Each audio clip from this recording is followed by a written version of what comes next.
So a few moments of levity there in Dave's précis, but a serious point underlies this, and Dr. Newland is on the line now. Richard, good morning. Morning, Nick. You've really caused quite a stir with your article on the Racing TV website.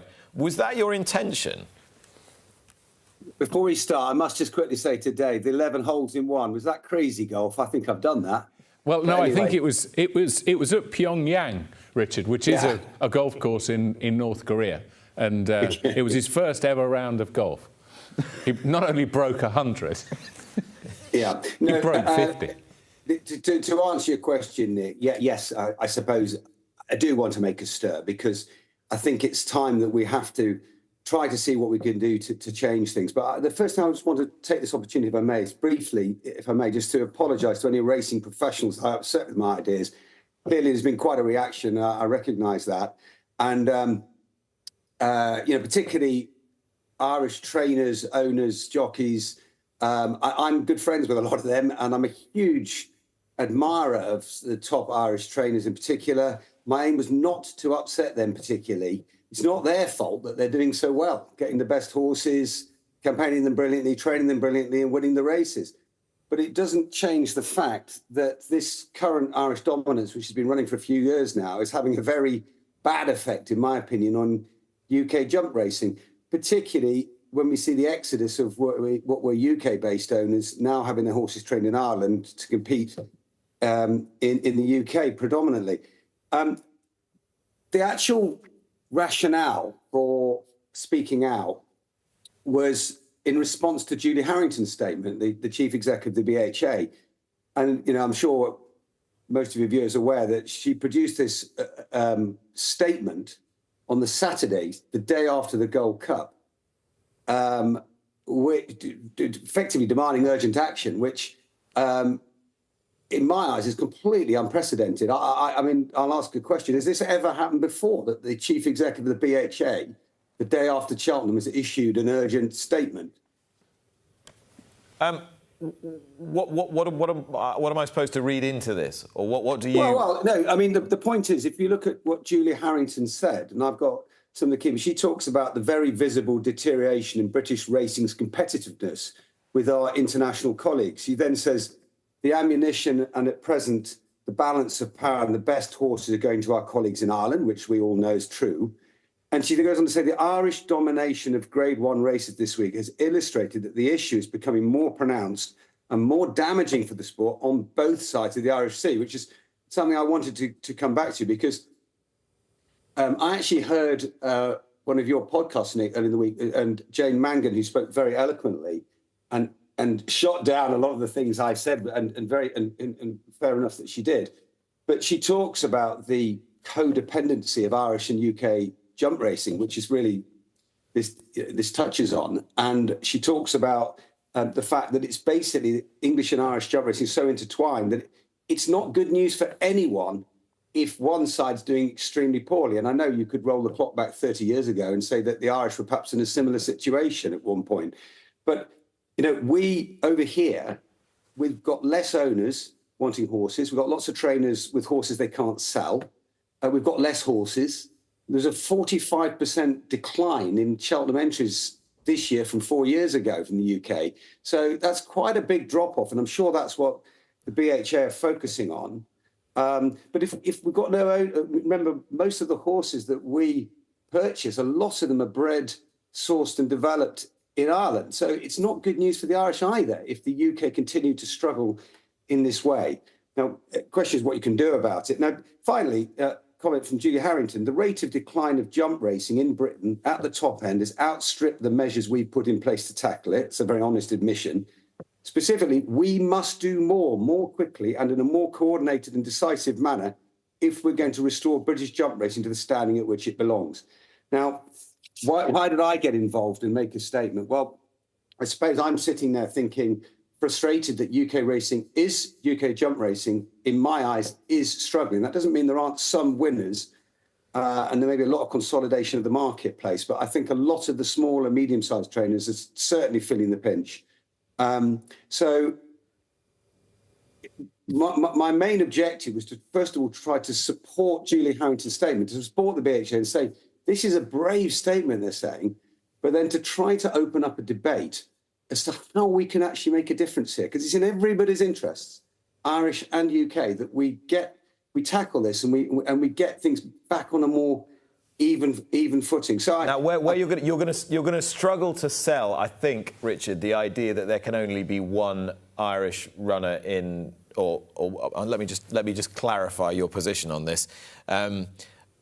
If we're to allow them to race in the UK once a year, maybe let that be at the Cheltenham Festival, with perhaps one runner allowed per trainer in each race, not coming over every Saturday and winning everything. Do the Irish come over every Saturday and win everything? Well, I don't know how. I mean, I'd put in. They don't, do they?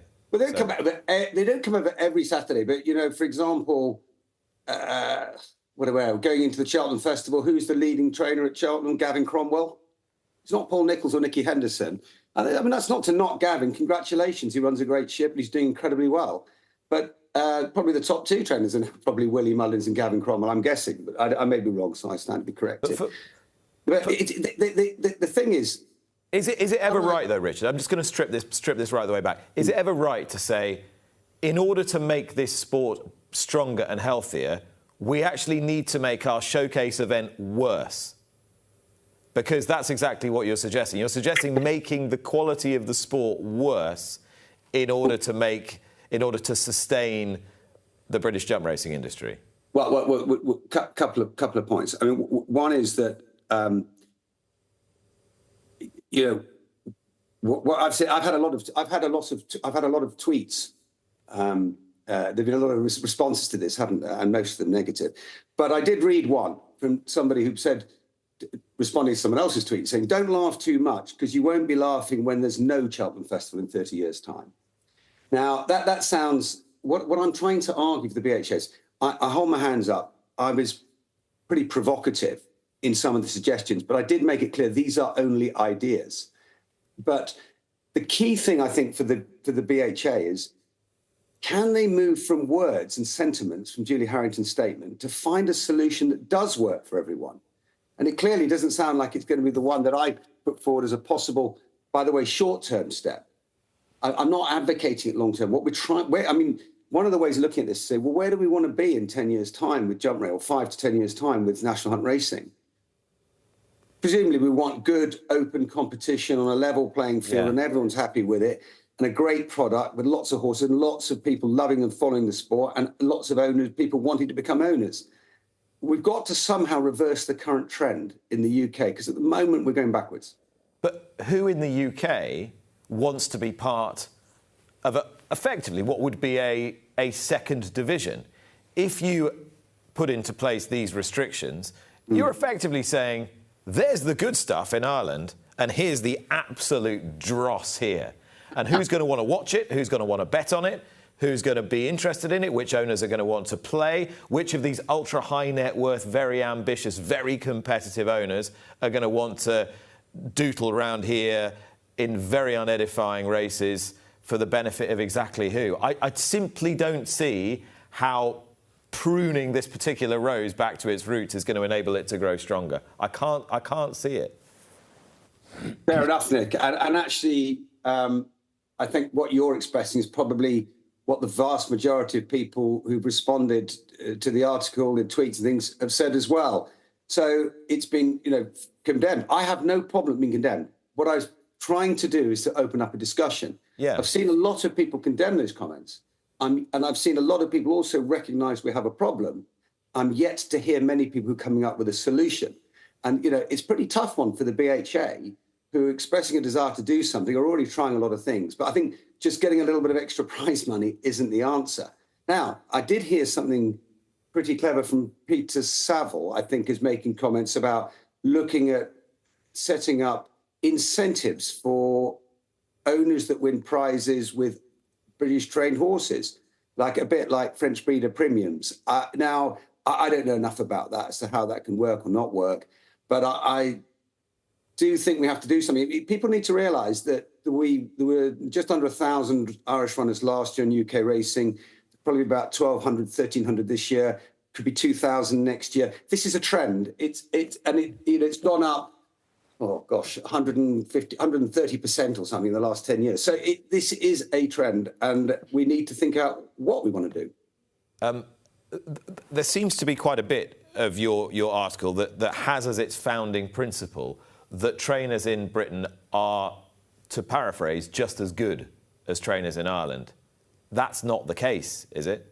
Isn't it just... Julia Harrington says that in her comment, but I don't know. I think, I mean, don't the results speak for themselves? Isn't Willie Mullins just the best trainer of this generation and possibly any other? Well, I think Willie Mullins probably is the best jump trainer we've ever known. And has what he has done not then dragged up the very top of Irish racing? I'm not saying there aren't issues in terms of the competitiveness of the sport in Ireland, but has he not simply dragged the standard up to a point where in the UK the sport is just lagging behind and needs to raise its game accordingly?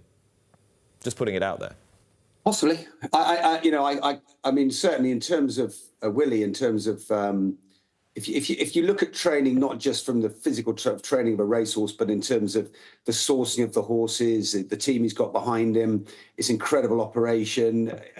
He's clearly brilliant at what he does, and he's had fantastic results. And to be honest, he's the guy I've admired more than anyone I've ever since the time I've been a trainer. So no, I'm a huge believer in Willie, but it doesn't change the fact that we're going through a pretty hard time, national hunt racing. I think probably if things just carry on, what will happen is we'll get a lot of consolidation, as has happened in Ireland. I happened to see on your programme last week, Kim Bailey speak very eloquently and saying that, explaining with the prize money he's won, he's 24th in the UK table, but with the same money, he would be sitting 5th in the Irish table, which tells you that the bottom of the Irish trainers' table is they've just fallen away as well. So yeah, it's all change, I guess. Richard, as someone who has explored the area of anti-doping extensively as you have, I mean, it does seem that this is the elephant in the room here, and this has certainly been oxygenated on social media this week. Is there any suggestion in your article that you believe that horses trained in Ireland are in some way at an unfair advantage? Sorry, horses trained in Ireland are at a... Is that the suggestion that you're inviting us to draw? No, I'm not. No, I'm not. I don't think this is really a doping issue. I think we have obviously the Irish horses are regulated by the IHRB. They have had challenges in the past.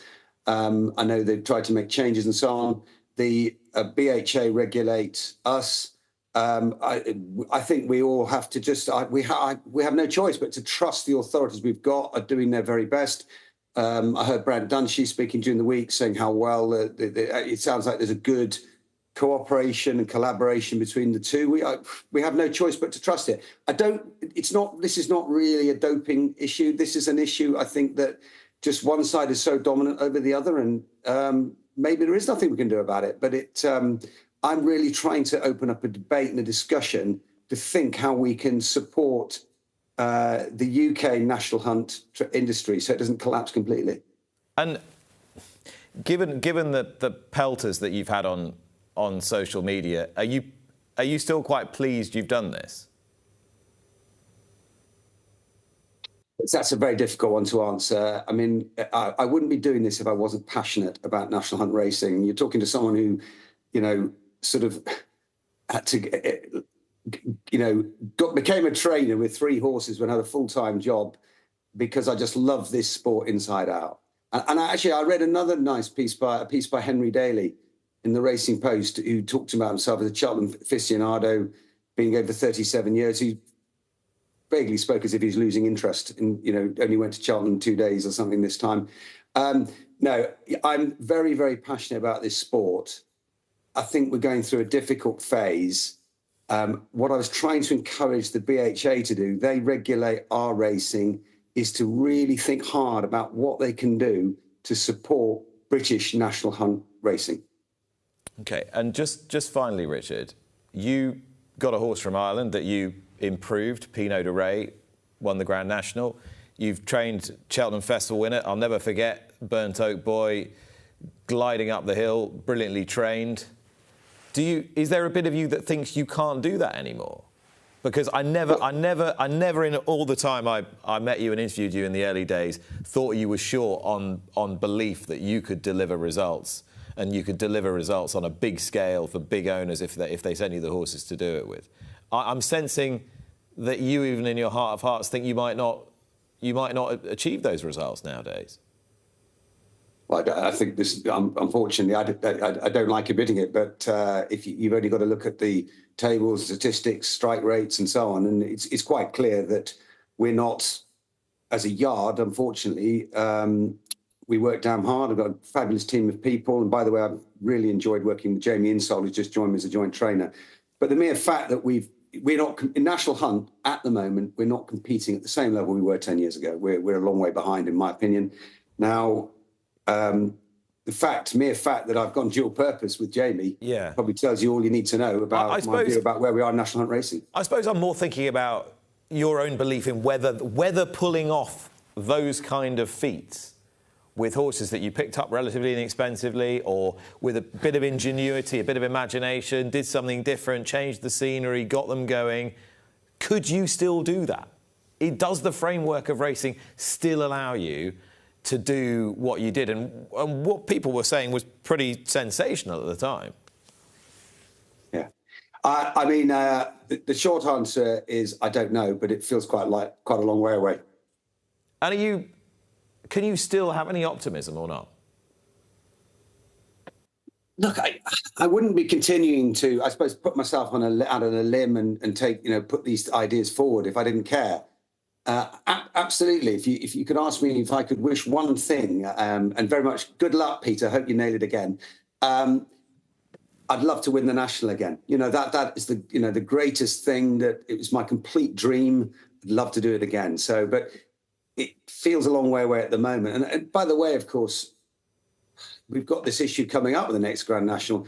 I don't know if you've spoken to Peter this morning about it, but how many Irish horses are going to be in it? 2 Irish trainers got more entries than the whole of the UK in the Grand National. Seems to me incredible. But anyway. Well, that's a very good place to launch the next phase of this discussion, I think, Richard. I appreciate your time this morning. Thanks very much for providing us with this week's best talking point, Richard Newland.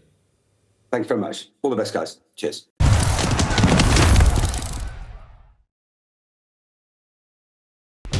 Watch live racing now on racingtv.com.